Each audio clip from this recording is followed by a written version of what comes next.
get it that she says there's mixed messages, because as I started to try and make the relationship work, I'm like, why would I do this? I would not court and date her. The sharp crack of the gavel split the air like a thunderclap, echoing through the courtroom until even the whispers of the reporters dared not linger.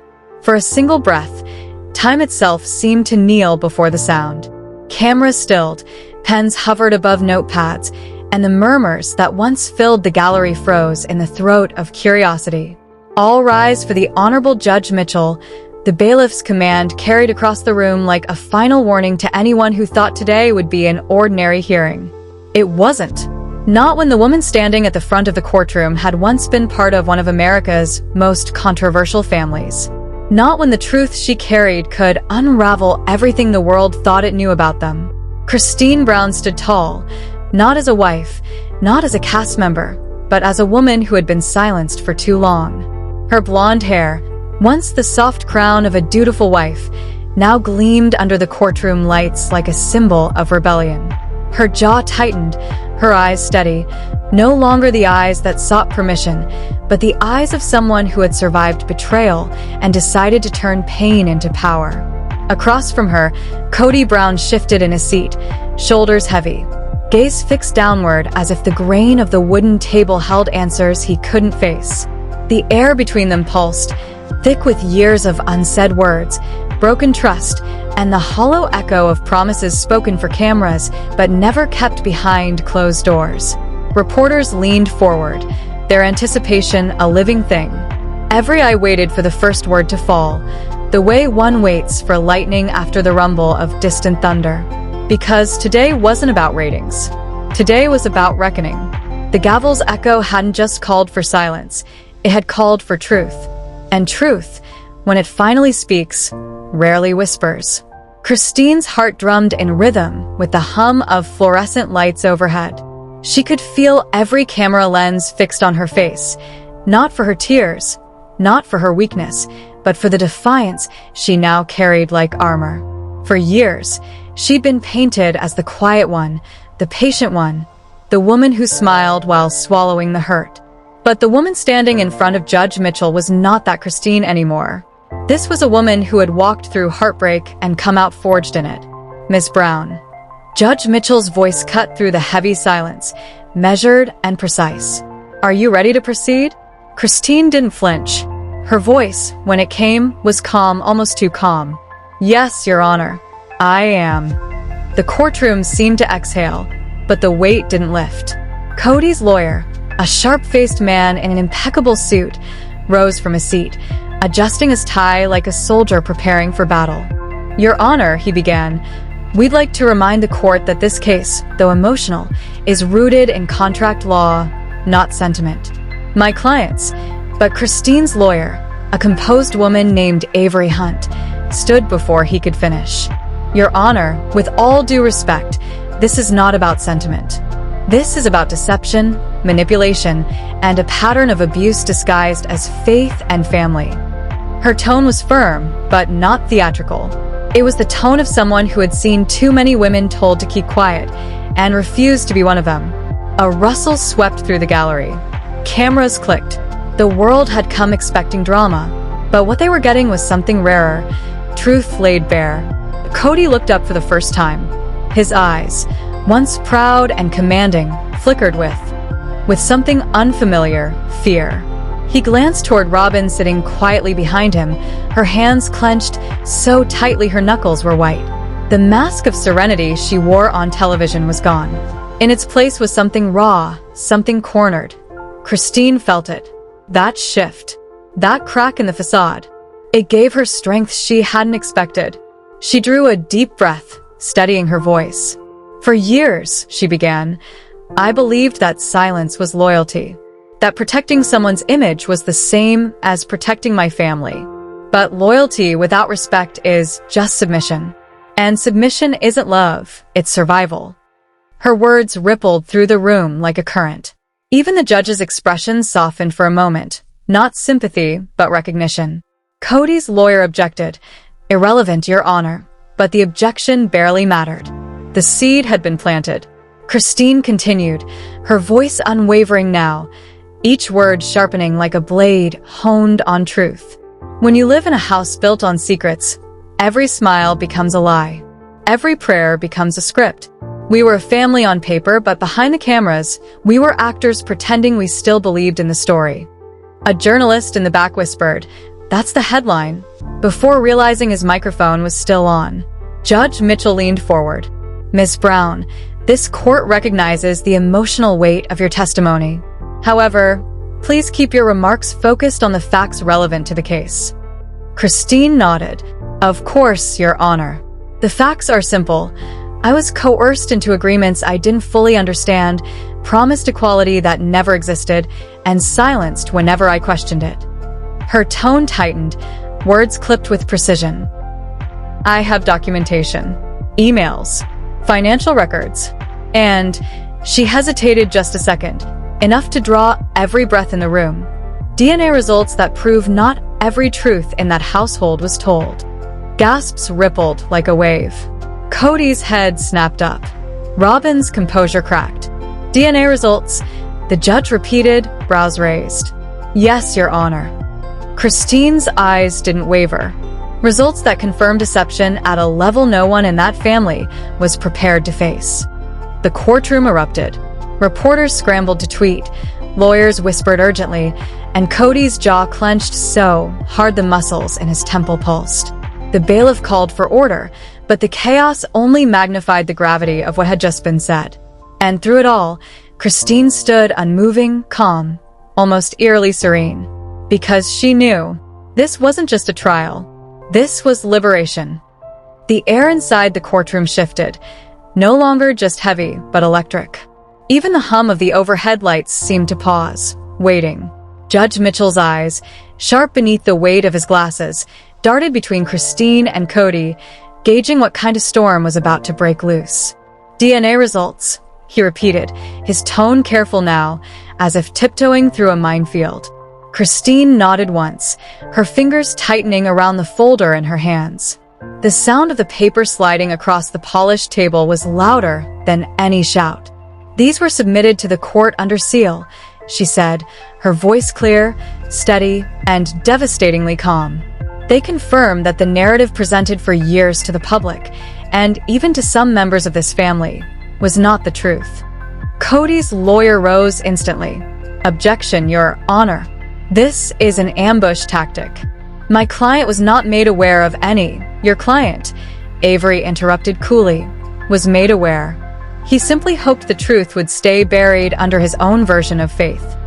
The gallery erupted in whispers again. Faith, DNA, lies, words bouncing off marble walls and echoing into a frenzy. The bailiff raised his voice for order, but the room had already become something else entirely. It wasn't just a courtroom anymore. It was a stage where years of hidden pain were being peeled back, one revelation at a time. Christine took a slow step forward, the papers trembling only slightly in her hands. Her eyes flicked toward Kody, not with hate, but with something sharper, something cleaner. "Resolve. I didn't come here to humiliate you," she said quietly. "I came here to stop pretending." For a moment, Kody didn't answer. His lips parted, but no words came out. The man who once commanded households with sermons about spiritual unity sat silent, stripped of authority, stripped of narrative. Robin, sitting behind him, leaned forward. Her whisper reached only him, but the cameras caught the tension in her jaw, the panic flickering in her eyes. "Don't say anything," she hissed. Judge Mitchell tapped his pen lightly against the bench. "Let's maintain order," he said. "Ms. Brown, the court will review those documents privately.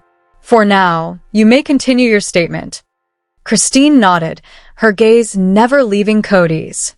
"For years," she began again, "I lived in a house that preached honesty while hiding betrayal. We told the world we were united, that plural marriage was built on love and equality. But behind those closed doors, there was control, there was favoritism, there was fear. We all knew it. Some accepted it. I didn't." Her voice didn't waver, but her throat tightened around the words she'd waited years to say. When the cameras stopped rolling, so did the kindness. Every smile was a performance, every apology a script. And when I started asking questions, when I started noticing inconsistencies, I was called disobedient. The word hung in the air like smoke. A reporter scribbled furiously. The word, disobedient, would be tomorrow's headline. Christine continued, her tone almost poetic in its clarity. He said obedience was faith. He said submission was strength. But all it really was silence. Kody finally broke. You're twisting this, he snapped, rising from his seat. The sudden sound jolted the room. You know exactly what this is, Christine. You're doing this for attention. You've been doing this ever since you left, Mr. Brown. The judge warned sharply, but Christine didn't flinch. No, she said softly, her voice cutting through his anger like a blade through glass. I'm doing this because my silence built your image, and I'm done building anything that breaks me. A hush followed. Even the air seemed to bow to the weight of her words. Kody sank back into his chair, his jaw locked, his eyes wet with restrained fury. Robin's gaze darted between him and Christine. Confusion, panic, guilt. The storm of a woman whose script was slipping from her hands. Christine's lawyer approached the bench, her tone calm but firm. Your Honor, we have more than testimony. We have correspondence, letters, messages, and financial transfers, all of which show a pattern of coercion and misrepresentation over the years. Judge Mitchell nodded slowly. Proceed carefully, Ms. Hunt. Christine's attorney handed over a document. The camera lenses zoomed in on the faint signature at the bottom, Kody's. And in that moment, something inside Christine loosened. Years of frustration, humiliation, of feeling small, they all seemed to crumble quietly within her, replaced by something far more powerful, peace. She looked down, almost smiling, though her eyes glistened. You once told me, she said softly, her words directed at Kody but meant for everyone listening, that love means sacrifice. I believed you. I sacrificed my time, my voice, my dreams, thinking someday you'd see it as loyalty. But you only ever saw it as control. You didn't want a wife. You wanted an audience. A murmur rippled through the gallery. The judge let it pass. Christine turned slightly toward the reporters. And the world believed it, she said bitterly, because you sold them a story of unity, faith, and family. But the truth is that we were just props in a show you directed to make yourself look righteous. Kody's lawyer slammed a folder shut. Your Honor, this is character assassination. Judge Mitchell raised a hand. Sit down, counselor. I'll decide what's relevant. Christine exhaled slowly, the tremor finally leaving her voice. This isn't about fame. It's about freedom. Because the real deception wasn't in our relationships. It was in pretending that they were equal. A single tear slid down her cheek, but she didn't wipe it away. It wasn't weakness anymore. It was proof. The judge leaned forward. Ms. Brown, he said quietly, are you saying this deception extended beyond emotional and financial matters? Christine hesitated, her eyes flicking toward the sealed envelope still resting near the clerk. Yes, Your Honor. The DNA results confirm a child's paternity was misrepresented, even to the family. The room exploded. Reporters leapt to their feet. Flashes ignited. Shouts collided in the air. The judge's gavel struck. Once, twice, 3 times. Order. But there was no putting this revelation back in its box. Christine didn't move. Her tears had dried. Her expression was resolute. She had carried this secret like a chain, and now it lay shattered at her feet. Kody slumped in his chair, his face pale, his lips trembling. Robin's eyes darted to the exit, the walls closing in as the truth pressed heavier and heavier around them. Christine turned away from them, not out of contempt, but out of release. For the first time in years, she wasn't part of their story. She was writing her own. The courthouse clock struck noon, a hollow sound that rolled through the chamber like distant thunder. The reporters' pens hovered again, their eyes wild with disbelief. No one dared to blink. The moment hung there, heavy, trembling, as if the air itself was holding its breath. Judge Mitchell lifted the sealed envelope from the clerk's desk with deliberate slowness. His fingertips brushed the flap. Even that tiny motion sent a shiver across the room. "These results," he said, his voice low but commanding, "will remain confidential until verified by the court's independent examiner." However, his gaze flicked to Christine, then to Kody. What's already been spoken here cannot be unheard. Christine's heart pounded, but her expression remained still, carved from years of restraint. She didn't need the paper to prove the truth. She'd already said it aloud. And once truth is spoken, it doesn't fade. It echoes. Kody sat motionless, staring at the table as though it might open and swallow him whole. His hands trembled slightly, not with anger this time, but with realization. He had spent years building walls of conviction, certain that the version of the world he'd created would stand forever. But today, those walls had turned transparent, and everyone could see through. "Mr. Brown," the judge began carefully, "do you wish to respond?" Kody's lawyer whispered something urgent, but Kody waved him off. His voice, when it came, was hoarse, stripped of its usual command. "I gave everything to that family. I led them. I protected them. You have no idea the pressure." Christine cut in quietly. "Protection isn't control, Kody. Love doesn't hide behind authority." Her words weren't shouted, but they landed harder than any accusation. "You protected your image, not us." A ripple of silence followed, the kind that feels like an entire room holding its breath. Robin finally spoke, her voice cracking. "Christine, please, this isn't the way. You're destroying everything." Christine turned to her, eyes soft but unyielding. "No, Robin." "I'm freeing it. The truth doesn't destroy what's real. It only burns what was fake." Robin's lips parted, but no words came. She sank back into her seat, eyes glistening with the weight of her own unspoken truths. Avery stepped forward again, her tone composed. "Your Honor, we request that the court allow Ms. Brown's evidence to remain on record under protective status.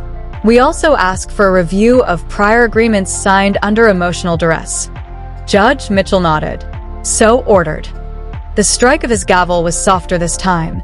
Not thunder, but punctuation. For the first time since she'd entered the courtroom, Christine felt her lungs fill completely. The tremor that had lived in her chest for years began to fade, replaced by something unfamiliar: lightness. Outside, flashes from cameras exploded against the courthouse steps, but inside, everything seemed quieter. The roar of the world was distant now, muffled by the solid oak doors. The judge began to speak again, but Christine barely heard him. Her eyes were fixed on the sunlight breaking through the high windows, thin, gold beams slicing through the dust. It felt poetic, fitting. Truth had a way of finding light, even in rooms built to contain it. When the session adjourned, the bailiff called for everyone to stand.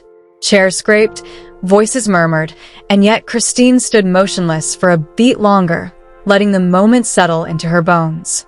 Avery placed a gentle hand on her shoulder. "You did it," she whispered.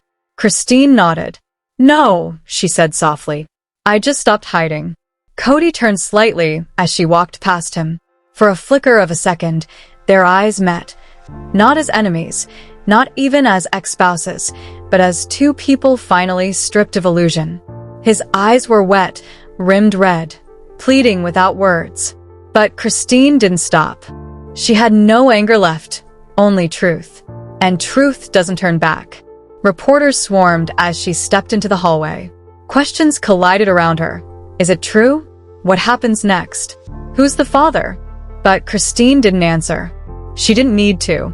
Every headline that would flood the internet by nightfall would be a reflection of what she'd already won: her voice. As she reached the courthouse doors, she looked up at the gray clouds that had gathered outside. They weren't storm clouds, they were clearing clouds, the kind that follow thunder and promise sun. Her lawyer caught up beside her. "Are you ready for what comes next?" Christine smiled faintly. "For once," she said, "I am." She stepped into the light, and the cameras flashed again, but this time, it wasn't for scandal. It was for truth. Inside, back in the courtroom, Kody sat alone. The seats had emptied, The noise had faded, and only the echo of the gavel remained, a sound that would haunt him longer than any verdict. He reached for the folder Christine had placed on the table earlier, the one she'd left behind. Inside was a single photograph, their family once smiling together. On the back, a handwritten line. The truth was always there. You just chose not to see it. He closed the folder slowly. The courtroom, still heavy with the ghosts of what had been said, stood silent again. Dust motes swirled in the sunlight like tiny verdicts drifting through the air. And as the courthouse clock struck 1, the story that had once been theirs was no longer his to tell. It belonged to Christine now.